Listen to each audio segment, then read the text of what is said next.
त्रिदिववर्धगि वर्धितकौशलं त्रिदशदत्तसमस्तविभूतिमद् जलधिमध्यगतं त्वम् अभूषयः त्वमभूषयो नवपुरं वपुः अञ्जितरोजिषा वपुरञ्जितरोजिषा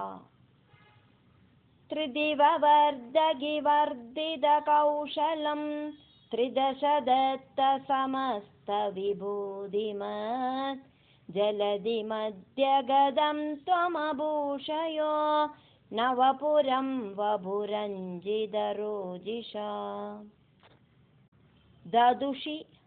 रेवदभूभृदि रेवतीं हलभृदे तनयां विधिशासनाद् महिदम् उत्सवघोषम् अपूपुषः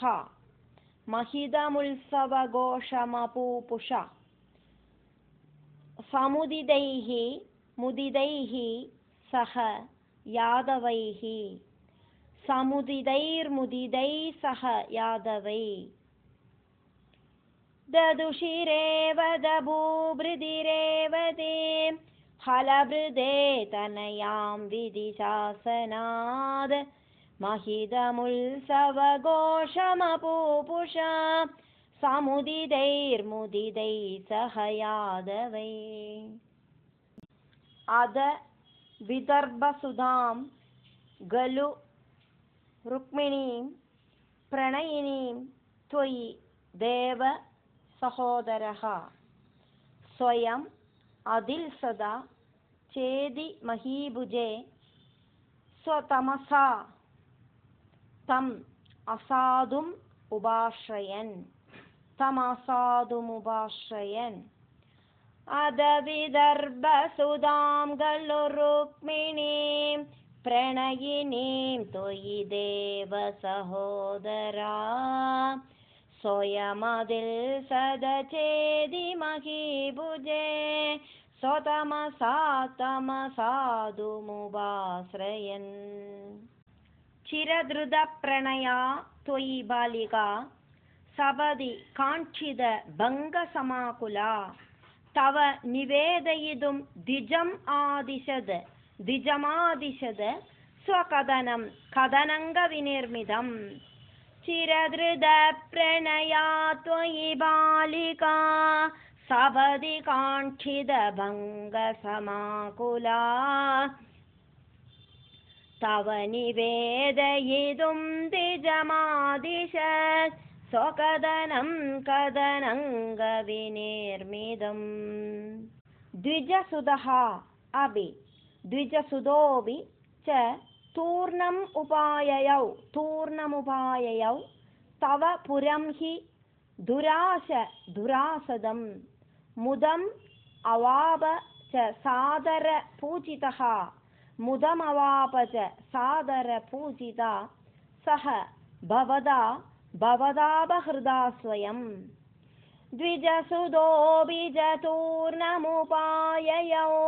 तव पुरं हि दुरासदं मुदमवाप च सादरपूजिता स भवदापहृदा स्वयं सह च भवन्तम् अवोचत कुण्टिने मृगसुधा गलु राजदि रुक्मिणी त्वयि समुत्सुकया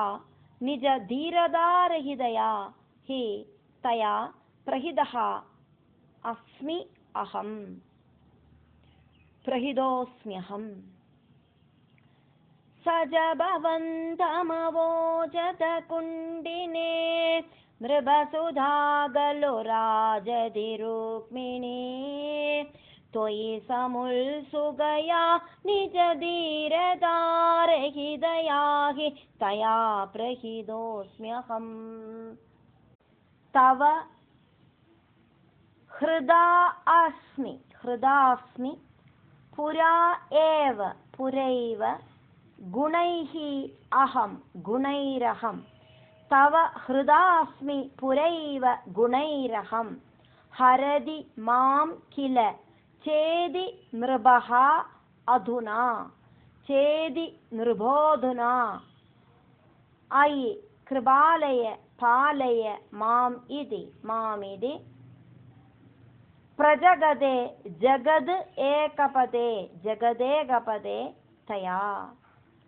तव हृदास्मि पुरैव गुणैरहं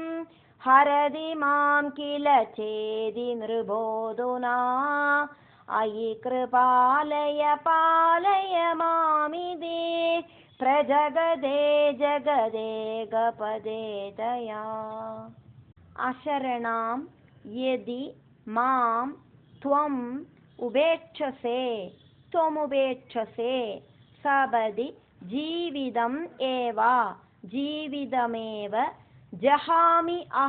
जहाम्यहम् इति गिरा सुदनोः अधनोद्भृशं सुदनोरधनोद्भृशं सुहृदयं हृदयं तव कादरम् अशरणां यदि मां त्वमुपेक्षसे सबदि जीविदमेव जहाम्यहम् इति गिरा सुधनोरधनोद्भृशं सुहृदयं हृदयं तव कादरम् अकथयः त्वम् अद एनम् अये सगे तद् तदधिका अगदयस्त्वमदैनमये सगे तदधिका मम मन्मद वेदना नृपसमक्षम् उपेत्य हरामि अहं नृपसमक्षमुपेत्य हराम्यहं